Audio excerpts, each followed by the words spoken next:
ऋषि मुनियों से भेंट और खरदूषण से युद्ध। अत्रि मुनि से विदा लेकर श्रीराम ने दंडक वन में प्रवेश किया। बड़ा हरा भरा और घना वन था। भांति भांति के जीव जंतुओं और पशु पक्षियों की आवाजें सुनाई पड़ रही थीं। जहां तहां मुनियों के आश्रम थे, जिनमें से वेद ध्वनि आती थी। श्रीराम के आने का समाचार पाकर अर्षि मुनि बड़े प्रसन्न हुए और उन्होंने श्रीराम को अपना दुख बताया।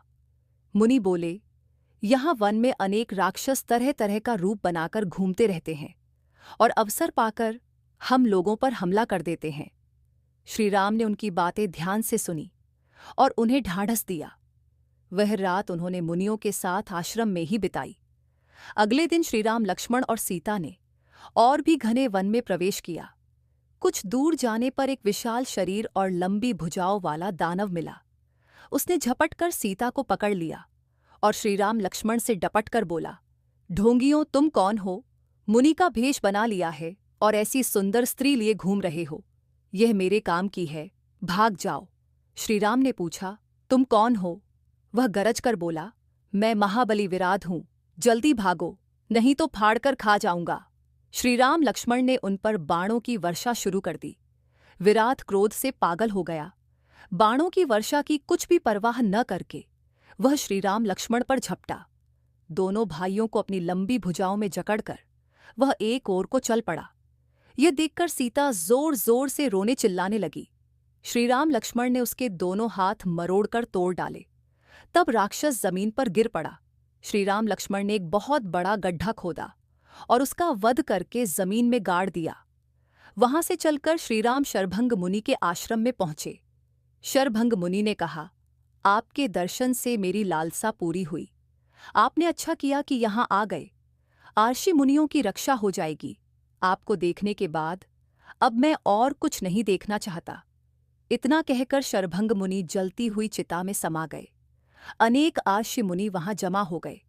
उन्होंने हड्डियों के ढेर दिखाकर श्रीराम से कहा कि ये अर्षियों के कंकाल हैं, जिनको राक्षसों ने खा डाला है। श्रीराम ने कहा, डरे नहीं, मैं राक्षसों का नाश कर दूंगा।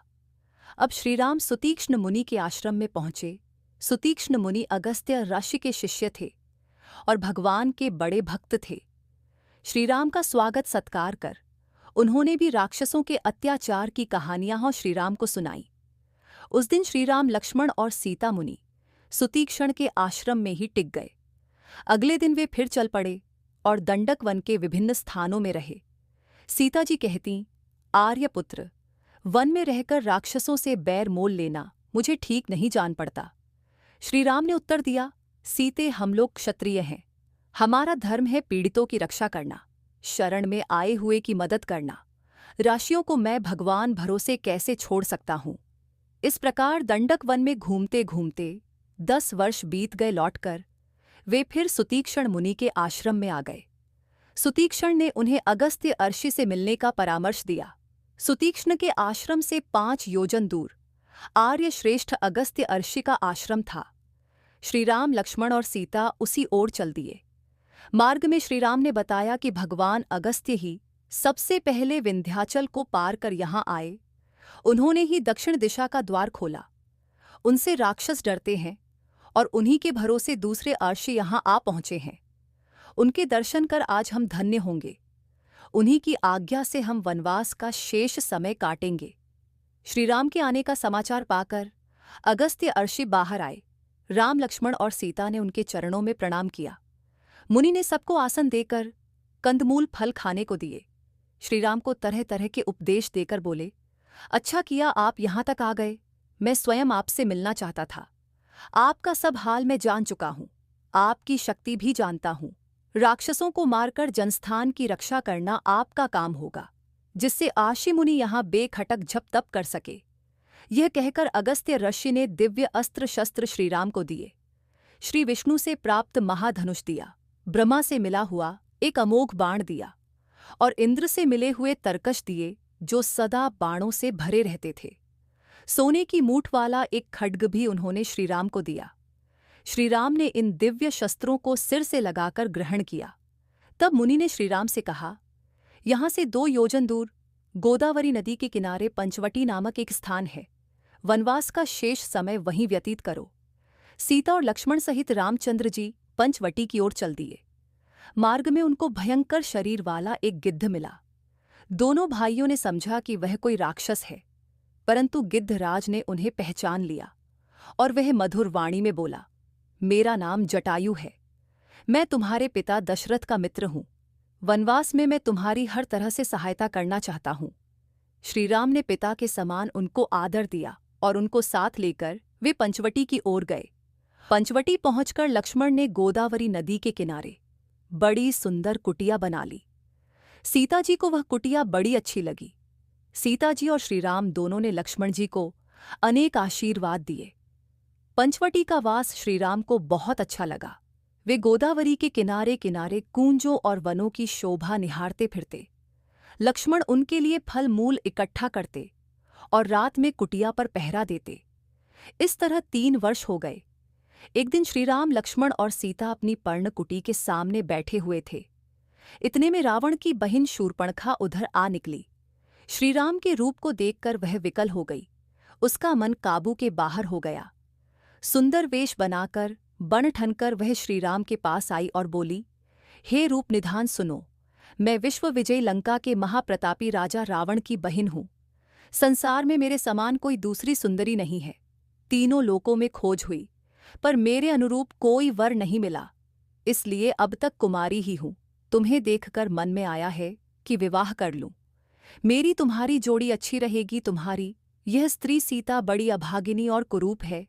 इसे छोड़ो और मेरे साथ रहकर महलों में भोग विलास करो। श्रीराम को उसकी निर्लज्जता बहुत बुरी लगी, परंतु वे हंसकर बोले, देवी, तुम लक्ष्मण के पास क्यों नहीं जाती? अभी उसके साथ कोई स्त्री नहीं है और सुंदर भी है। तब वह लक्ष्मण के पास गई। लक्ष्मण ने कहा, मैं सेवक हूं। मेरी स्त्री होने पर तुम्हें दासी बनकर रहना पड़ेगा। श्रीराम के ही पास जाओ, वे राजा हैं। शूर्पणखा फिर श्रीराम के पास पहुंची और श्रीराम ने उसे फिर लक्ष्मण के पास लौटा दिया। इस प्रकार जब वह कई बार आई गई, तब खिसिया गई और सीता की ओर मुंह फाड़कर दौड़ी। श्रीराम का संकेत पाकर लक्ष्मण ने उसकी नाक काट दी। वह जिधर से आई थी उधर ही रोती चिल्लाती भाग गई। रोती चिल्लाती शूर्पणखा अपने भाई खर और दूषण के पास गई।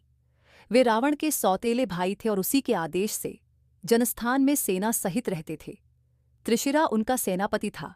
बहिन की दुर्दशा देखकर खर ने शूर्पणखा से सारा हाल मालूम किया और अपने सैनिकों की एक टोली श्रीराम को मारने के लिए शूर्पणखा के साथ भेज दी।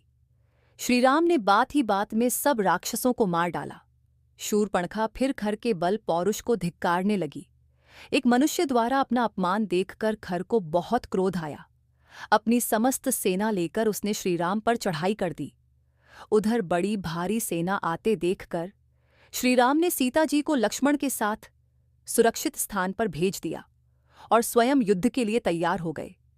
राक्षसी सेना ने पंचवटी को चारों ओर से घेर लिया। श्रीराम ने देखते देखते हजारों राक्षसों को मार डाला। दूषण और त्रिशिरा के मारे जाने पर महारथी खर श्रीराम से युद्ध करने के लिए आया। खर ने घोर संग्राम किया। एक बार तो उसने श्रीराम का कवच ही काट डाला और उनको लहूलुहान कर दिया। श्रीराम ने क्रोधित होकर उसके सारथी और घोड़े को मार डाला और रथ को चूर चूर कर दिया। तब खर गदा लेकर घोर संग्राम करने लगा। शत्रु को महाप्रबल देखकर श्रीराम ने अगस्त्य ऋषि का दिया हुआ वैष्णव धनुष हाथ में लिया और उस पर इंद्रबाण रखकर पूरी शक्ति से चला दिया। बाण खर की छाती में लगा, उसका हृदय फट गया। 1.25 घंटे के युद्ध में अकेले श्रीराम ने 14 सहस्र राक्षस मार डाले। जनस्थान से राक्षसों का भय सदा के लिए मिट गया। खर के मारे जाने पर देवताओं ने आनंदित होकर फूलों की वर्षा की और तरह तरह के बाजे बजाए। अगस्त्य ऋषि ने भी आकर श्री रामचंद्र जी को बधाई दी। इतने में सीता जी सहित लक्ष्मण भी आ गए। श्रीराम को सकुशल देखकर दोनों बहुत हर्षित हुए और इसी के साथ आर्षि मुनियों से भेंट और खर दूषण से युद्ध नामक यह कथा समाप्त होती है। अच्छा दोस्तों, मिलते हैं कहानी के 10वें भाग में। जब तक वीडियो को लाइक और चैनल को सब्सक्राइब करना ना भूलें और कमेंट बॉक्स में जय श्री राम जरूर लिखें।